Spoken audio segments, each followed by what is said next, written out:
Avis vascular centre మన దేశంలోనే the best varicose vein hospital. నిజానికి సార్ మీ సినిమాలన్నీ చాలా ఇష్టపడి చూసేవాళ్ళం మేము టీవీల్లో దూరదర్శన్లో వచ్చినప్పుడు కూడా, ఎందుకంటే అన్ని పాజిటివ్ ఎండింగ్స్.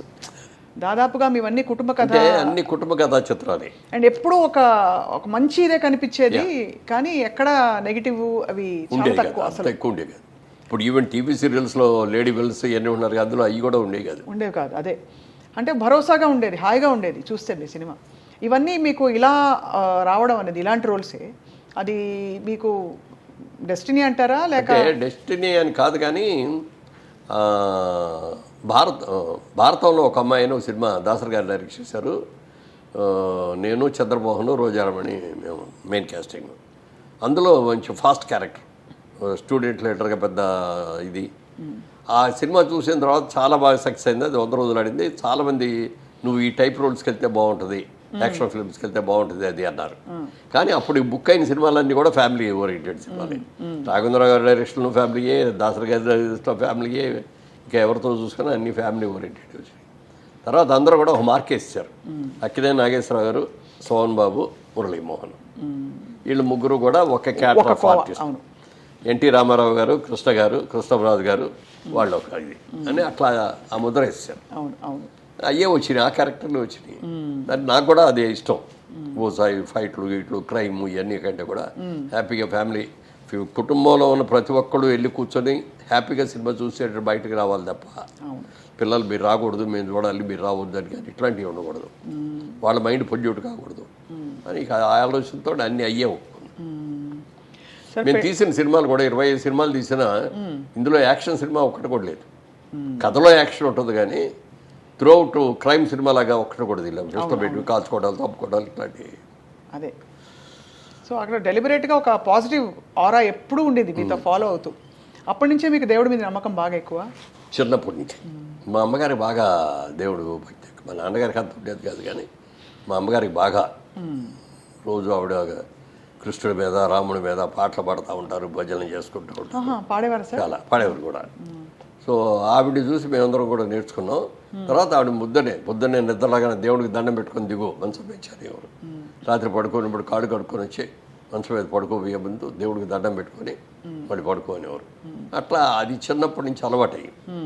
నేను బిజినెస్లోకి వెళ్ళాక కూడా రోజు ఇంటి దగ్గర పూజ చేసుకోవటం, వెళ్ళటం, అది అదొక అలవాటు. అది ఇప్పటికీ అట్లాగే ప్రాబ్లంగా అవుతారు, కంటిన్యూ అవుతుంది. సార్, శ్రీదేవి గారు హీరోయిన్గా నటించిన మొదటి ఫిలిం బంగారక్క. అప్పుడు చాలా చిన్నపిల్ల సార్ ఆవిడ. చాలా సరిగ్గా చెప్పాలంటే హీరోయిన్గా అదే ఫస్ట్ సినిమా. అవును, చంద్రమోహన్ అని అంటారు కానీ అందరూ 16 ఏళ్ళ వయసు అని ఇదే ఫస్ట్ సినిమా. అవును. అందులో అమ్మాయి పేరేంటి, వయసు ఏంటంటే అప్పుడే పెద్ద మనిషి అయిన అమ్మాయి, చిన్నప్పటి నుంచి మగపిల్లలతో ఆడుకునే టైప్ క్యారెక్టర్ అనమాట. ఆ అమ్మాయికి సంగీత మాస్టర్గా నన్ను పెడతారు. ఇక ఆ సంగీత మాస్టర్కి వెళ్తాం, ఇది చేస్తే ఆ అమ్మాయికి మనసు ఎక్కడో ఉండేది అనమాట. అసలు ఆ అమ్మాయి పెళ్లి చేసుకున్న తర్వాత ఇక అమ్మాయి మళ్ళీ మామూలు ట్రాక్లో రావడానికి ఎంత కష్టపడ్డాడు, ఇది అదైనా దాని సబ్జెక్ట్. అది చేసాం, ఫస్ట్ చేసింది దాంతో. అప్పుడు వాళ్ళ అంటే ఇది అడగకూడదో అడగచ్చో తెలియదు సార్, వాళ్ళ అమ్మగారు మిమ్మల్ని అల్లుడు చేసుకుందాం అనుకున్నారా అంటారు, నిజమా సార్? ఆ సినిమా అప్పుడు కానీ తర్వాత సినిమాలు అయిన తర్వాత ఈ అబ్బాయి బాగున్నాడు, బుద్ధిమంతులా ఉన్నాడు, బాగా సినిమాలు కూడా ఉన్నాయి, మన అమ్మాయిని ఇస్తే బాగుంటుందనే ఆలోచన ఆవిడకి వచ్చింది. శ్రీదేవికి రాలా, ఆవిడకి వచ్చింది. ఆవిడకి వచ్చి వాళ్ళ ఫ్రెండ్ ఎవరి దగ్గర అంది, అమ్మాయికి ఆయన్ని ఇస్తే బాగుంటుందేమో అని చెప్పి అందంట.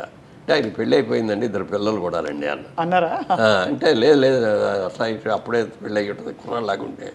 అంటే అయితే నేను తీసుకెళ్తానండి, వాళ్ళు నాకు ఫ్రెండ్సే, ఊరికే తీసుకెళ్తా, మీరు ఏం మాట్లాడదు, అక్కడ వచ్చి చూసేసి వచ్చేయండి అని. ఇద్దరిని ఆవిడ తీసుకొని వచ్చిన తర్వాత ఇంటికి వచ్చాక చూసేది నన్ను, మా ఆవిడని, ఆ పిల్లల్ని అందరిని చూసి మళ్ళీ డ్రాప్ అయిపోయింది. మేడంకి ఏమైనా తెలుసా సార్? తెలుసు. ఏమనేవారు అంటే నవ్వురుకుంటుంది అంతేనా? ఎప్పుడు ఒక చిన్న ఇది కూడా రాలేదు ఈర్ష్య కానీ. ఇప్పుడు జయచిత్ర పెట్టినప్పుడు, జయచిత్రతో యాక్ట్ చేసినప్పుడు జయచిత్రతో పెళ్ళి అని చెప్పి అవును చాలా ఇట్లా వచ్చేసింది. తమిళ పత్రిక దినతంతి అని ఉండేది ఒక న్యూస్ పేపర్. జయచిత్ర గారే నాతో చెప్పారు, మన ఇంటర్వ్యూ మొన్నటి చెప్పారా? మొన్ననే చెప్పారు.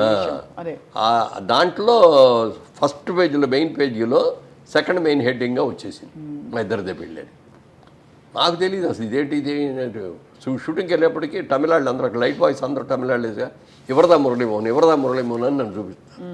ఏంటిది ఇవాళ కొత్తగా అందరూ ఇవరదా మురళీమోహన్ అని చూపిస్తున్నారు ఏంటి అని అనుకున్నా. నాకు తెలియదు. షెట్లోకి వెళ్ళిపోయిన తర్వాత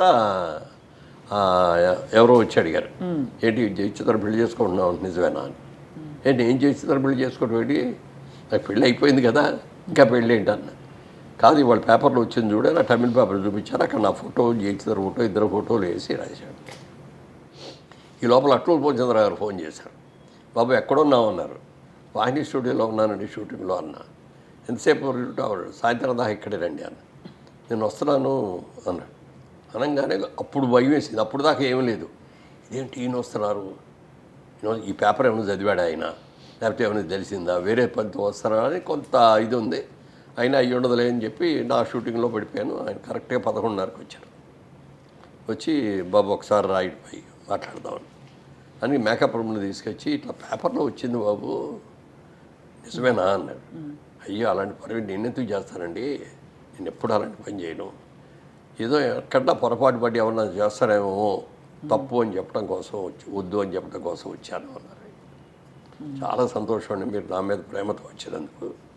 మీరందరూ ఎప్పుడైనా నా గురించి తలెత్తుకునేటట్టు ఉండాలి తప్ప తలదించుకునేటట్టుగా నేను ఉండనండి ఎప్పుడు. అలాంటి పని చేయనండి. అందుకే బాబు చాలా సంతోషం అని చెప్పి వెళ్ళిపోయారు. అంటే ఒక ఫాదర్లీ ఎఫెక్షన్ ఆయనకి నేనంటే. అవును సార్, మిమ్మల్ని ఇంట్రొడ్యూస్ చేసింది వారే, ఆయనే కదా. ఆయన పెట్టిన భిక్ష, పేరు పెట్టిన పేరే పేరు ఆయన పెట్టారు, ఆయన పెట్టిన భిక్ష. అందుకే నా జీవితంలో ముగ్గురిని మర్చిపోలేను.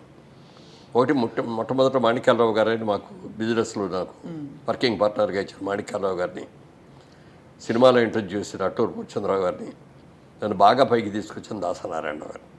ఈ ముగ్గురిని మాత్రం జీవితంలో నేను మర్చిపోలేను. వాళ్ళు ఈ స్టేజ్లో ఉన్నానంటే వాళ్ళు పెట్టిన భిక్ష. అవును సార్, అది మీ మంచితనం సార్. మీరు గురువుల్ని గుర్తుపెట్టుకోవడం అన్నది చాలా గొప్ప లక్షణం కదా సార్.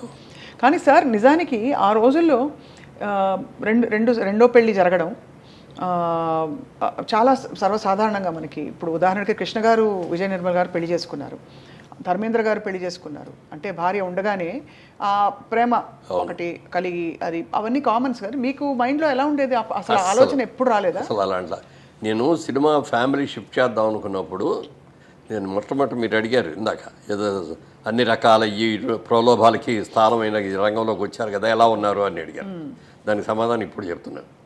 నేను ఇండస్ట్రీకి వచ్చేటప్పుడు నేను ఫ్యామిలీ పిల్లల్ని తీసుకొని వచ్చేటప్పుడు నేను ఒకటే నిర్ణయం నాకు నేనే చేసుకున్నాను, సెల్ఫ్ ఇంపోజ్ చేసుకున్నాను అనమాట. సినిమా ఇండస్ట్రీలో ఉన్నంత వరకు, అంటే అది చేసుకోవడానికి కారణం అంటే సినిమా ఇండస్ట్రీలో గొప్పవాళ్ళు ఉన్నారు, వాళ్ళు చూసా ఏం చేయాలో ఎలా చేయాలో ఎలా కష్టపడాలో నేర్చుకున్నా. అలాగే కొంతమంది చాలా పెద్ద హీరోలుగా ఉండి వాళ్ళకున్న అలవాట్ల మూలంగా వాళ్ళ కెరియర్ని ఎలా పాడు చేసుకున్నారు అనే వాళ్ళని కూడా చూశాను. ఎవరు సార్ ఉదాహరణకి?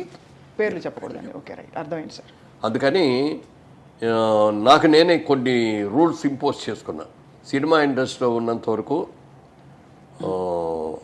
జోదం ఆడకూడదు, పేకాట ఆడకూడదు, డ్రింక్ చేయకూడదు, వ్యభిచారం చేయకూడదు, ఎవరితో ఆడాలతో లింక్ పెట్టుకోకూడదు.